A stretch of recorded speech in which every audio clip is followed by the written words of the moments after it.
Welcome to JunoBee. My name's Becca, and I'm an Aries Sun, Scorpio Rising, Gemini Moon.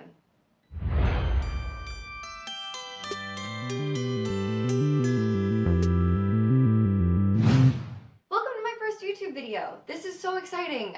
For those of you who don't know, my name's Becca. I've been studying astrology for about 3 years now, so I'm still definitely a beginner, but I'd love to share what I know with you guys and maybe learn some new things along the way. This channel is going to be completely and utterly about astrology. We're going to start off probably with the signs. We might go through the houses, we'll go through the nodes, retrogrades, we'll do some aspects like conjunctions, sextiles, squares, trines, all of that fun stuff. But today's video is all about some astrological assumptions that you may or may not have. These are just things that I've heard, through the grapevine, and they're incorrect. So I thought that maybe we could discuss them together.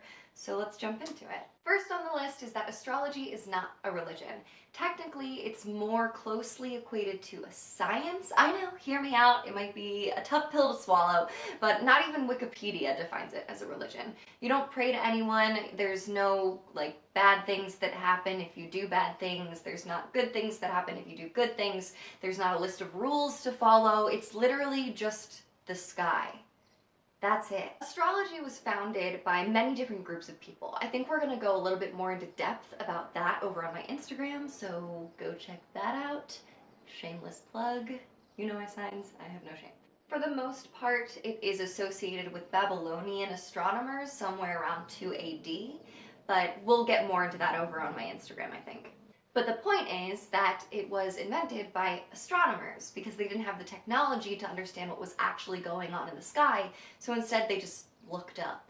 They saw things, they wrote those things down, and then they talked to each other and they were like, hey, this makes me feel like this. And then the other astronomer was like, yeah, that makes me feel like that too. And they're like, no way, maybe there's something here. And that has evolved over time with the help of science to create modern astrology. One of my personal favorite astrologers, Stephen Arroyo, talks a lot about that in this book right here.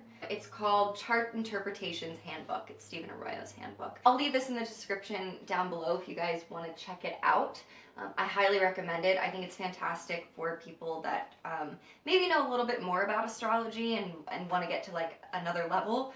But if you're just starting out, I'm going to leave a couple books down below for you guys to check out too. Stephen Arroyo has a lot of books talking about how astrology is more equated to a science. One of my favorite quotes from this book goes like this: "It can be designated as a science simply because it comprises a set of principles and laws that have been accumulated through observation." So that's another common misconception about astrology. Astrology is always changing and growing. So throughout the years, science has made a lot of new discoveries, and that does not disprove astrology. That actually informs it. Sorry about that, the camera shut off, so this might be at a different angle. Every time there's a new discovery in science, it actually informs astrology, so they sort of work hand in hand. When something like a picture of a black hole coming out for the first time happens, astrologers start working immediately to find out how we can equate this to our current astrological cycle. The black hole that was just pictured is actually in the constellation of Virgo. We already know of a black hole in Sagittarius. It's called Sagittarius A asterisk. And Sagittarius and Virgo are both mutable signs. So now astrologers are thinking that maybe there's a correlation between the black hole and change. There's a post on my Instagram about this, so again, go check it out. Thank you so much. This next one is actually very near and dear to my heart, and I have titled it, Stop Sun Sign Shaming. I know it's really fun to just be like, I'm an Aries, though I hate Tauruses, but that's not actually the case. Everyone has all 12 signs in their birth charts. A birth chart is comprised of 12 houses ruled by 12 zodiac signs. So an Aries might not be best friends with a Taurus, but like it or not, you got part of Taurus in you. This one's super important to me because I actually used to be a very judgmental person. For those of you who know me, you probably already knew that. But astrology, when I started learning about it, actually really helped me understand different types of people and different mindsets that people have. Because a birth chart is so complex, there's so much to always learn about another person. It's silly to judge someone based on only their sun sign. Find out their moon sign and their rising sign too. Another quote that I really love from Stephen Arroyo, yet again, is this one that he says about people equating positive and negative effects to certain sun signs. One person may despise the impatience and abrasiveness of an Aries, for example, while another person may deeply appreciate the action-oriented personality and honest bluntness of an Aries. So when I say in the beginning of all of my videos that I'm an Aries Sun, Scorpio Rising, Gemini Moon, that's my little disclaimer for you guys that I'm my own individual with my own birth chart and my own biases. So there are certain things that I'm going to be more excited about than others. There are a lot of different forms of astrology. My personal favorite is psychological astrology, but there's love astrology and there's health astrology, and there's a lot of different things that you can learn from astrology. Personally, me and my Steven guy, we like psychological astrology, so I don't know.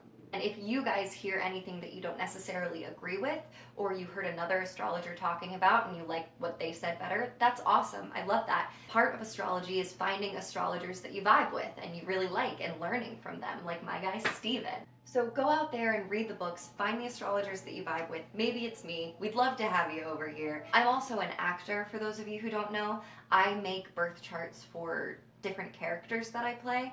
I know that some of you may be actors that are watching this, so if you want a video on that, let me know in the comments down below, and I'd love to show you some of the birth charts that I've made for different characters that I've played. Last on the list is that astrologers are not psychics. I mean, I guess I can only speak for myself, so I'm not a psychic. Sorry to burst that bubble for you.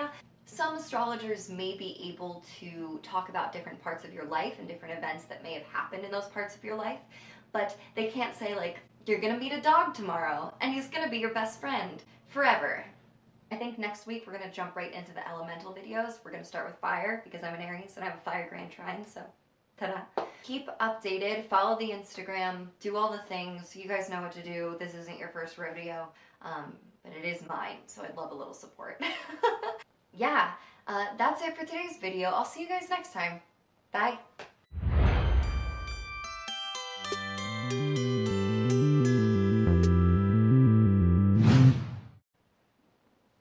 Do you guys want to see my astrology book collection? This is all I have so far. Maybe that'll be the thumbnail.